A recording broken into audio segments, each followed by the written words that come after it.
Ahoy, Bob here, and we are painting pirates. As we get into it here, I usually start off every illustration with a very loose line drawing. I like to try and keep it as loose as possible and not really get super tight, at least not early on.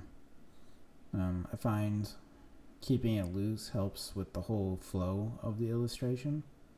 So as I move forward, you'll see that I don't really tighten anything up and do, I don't know, crazy anatomy stuff. It's just really trying to figure out what I wanted for this piece. This is actually a redraw of a character I did a little over a year ago, and I just wanted to redraw that character just a little bit closer up and have a little bit of fun with it. So pretty early on here in the sketch, I start messing around with different ideas for the clothing, but eventually I just kind of settled with something a little bit more basic. I already had an idea going in that I wanted to have this outside. I wanted it to be a blue sky, a bright sun, so I'm kind of setting it up already to be going that direction. Not every illustration I do, I already know all the colors and everything, but for this one I kind of already do. Right around here is when the idea I already have sketched in, and I'm just cleaning up some of the lines and actually dropping in a bit of a little bit of values behind just to see what the silhouette kind of looks like and make sure everything reads. Sometimes I'll do that in the middle of the drawing, and just to see if everything separates nicely, if the drawing I'm doing is going to allow for the values to pull apart. And once that worked, I just jump right into with lighting. And normally when I go in and do lighting, I like to use a curves layer. I'll actually darken everything a little bit because it's still pretty bright, but I'll darken it down and then I'll use a curves layer on a different layer for the lighting. One of the main reasons I like to do that is because I like to be able to turn it on and off and see and just paint, just only thinking about the ambient or skylight and without worrying too much about where the sun's coming from. And then so I'll go back and forth between turning that on and off throughout the whole painting, and that's pretty typical for a painting that I do. Real quick, I just laid in some colors, and I already knew that I was going to kind of do like I said before, blue sky. So I just took her the color I had already, which was like a sepia, and just made it a little bit more orange, and then put the blue back there, and it immediately looks like a sunny beach scene kind of. When I do skin tones, as you can see that I'm already kind of laying in, slowly drawing in the face and some other things. When it comes to the skin tone colors, I think it's important to make sure that you use variation, not just go, instead of going lighter on like the skin, for example on mine, since it's orange, I don't just go with a lighter orange. I actually, if it's not getting hit by the sun, I actually go a little bit lighter, but more desaturated. So more desaturated. Okay, I desaturate it and make it a bit lighter. That way it changes some of the color variation. It also means that it's not getting hit by the sun, it's actually reflecting the skylight. So you'll see that if you ever see photos of people outside and they're not getting hit with direct sun, they're going to be reflecting either something off the ground, if the ground's getting hit really hard, or the skylight. I typically do the skylight one. I feel more comfortable with it.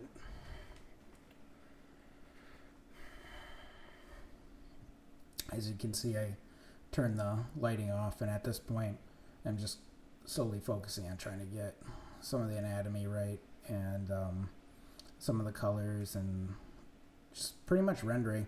It's always weird when I get to this stage because a lot of the brain work and everything that I wanted is done. Like the lighting's gonna be there, the colors are there, the values are the way that I want them, but the painting just isn't done yet.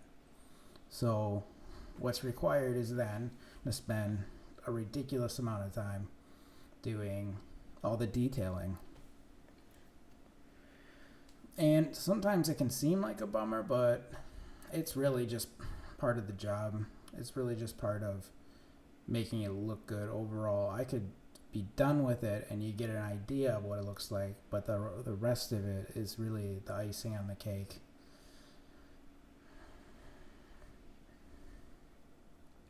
And part of me almost didn't record this part because it is kind of boring since nothing's really going on, but I didn't really want to edit it out since this is how I work. This is how lots of people work.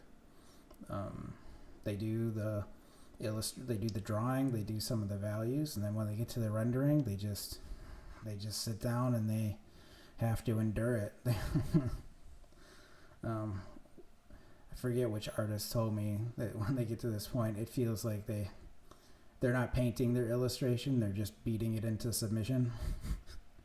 And that's really what it feels like sometimes. I always go back and forth with things. I test things to see if they look good in that spot. Maybe lighting here, lighting there. Maybe a little bit of extra colors here, maybe a design, and then I take it out after it looks stupid, or like you can even see sometimes I even painted a little bit of light on the nose and reversed it. This is pretty typical for me. It would be nice if I could just draw it and then have it painted immediately, but I guess we gotta work with what we got, and so I've come to terms. So if you are someone out there who is painting and it is taking a long time and you are feeling a little bummed out about it, like, oh, I'm so slow, why can't I get it done? Don't feel like you're alone. That's typical with a lot of people. And right around this time of the painting, I realized I did with the hair what I normally do. I always, when I draw it out in the initial sketch, I make it like flying up into the air, like it's super windy. And then when I get to the painting, I'm like, wait a minute, this doesn't look right. I gotta do something about it. And you're gonna see I go back and forth a bunch of times trying to get it to fix it. And there's like different ways I could do hair, and I'm not particularly good at any of those ways. So it's always something I have to do a lot. In my original illustration, it was a girl sitting on a cannon, and then they had these monkeys that were loading cannonballs. And it was kind of a joke because back in the day, they would have a team of people loading cannonballs, and they would call them powder monkeys. And so I added them in doing that. Well, I decided on this one, I'm like, well, I gotta add them in here, of course. Although these little dudes probably could never lift a cannonball, but whatever. It's fantasy. Doesn't really matter. And so I kind of started adding them in, and I noticed part of the way through when I added the monkey on the top, it started to look like she had some weird top hat. So you're gonna see that I add in a bit of a spyglass, tried to have a little bit more fun with it. There's points in the painting where I actually just put my pen down and just stop and stare, and I'm just trying to figure out, like, what is it that I need to do to finish this painting? Because sometimes when you look at a painting for long enough, and maybe some of you can relate, you just don't know when it's done. You're looking at it, like, is it done yet? I don't know, maybe. It's almost like you have to go ask someone else. You have to go out and, like, hey, does this look done? And you just need that approval for someone to say, yeah, it looks done. You're like, cool. Am I professional now? Well, maybe. So right around here, I just keep messing with the monkeys and trying to get them to look the way that I want. And once again, I just go back and forth trying to figure out what is it that I want out of these little dudes. I want them to be fun. I kind of want them to be cute. I feel like they add something in, so I know for sure that I want them in there. Trying to fix some of the colors on them. You'll also see that I will do like this weird. All of a sudden you'll see a blast of like red and stuff, and that's because I was going back and forth on whether or not I wanted to hit it with some harsher like reds and warms, just to even warm her up even more than she is now. She's already pretty warm, but I was like, oh, can I push that even further? And there's at some point, I do figure out to do a little bit of more orange, maybe not as much as I had it before. So we're actually coming up to the end of the illustration, and if you've made it this far, I just want to say thanks for watching. I plan on making more painting videos going forward. I never really considered myself like an art teacher, so it'll be more of me just like talking about art or like my process, not necessarily giving out rules for other people.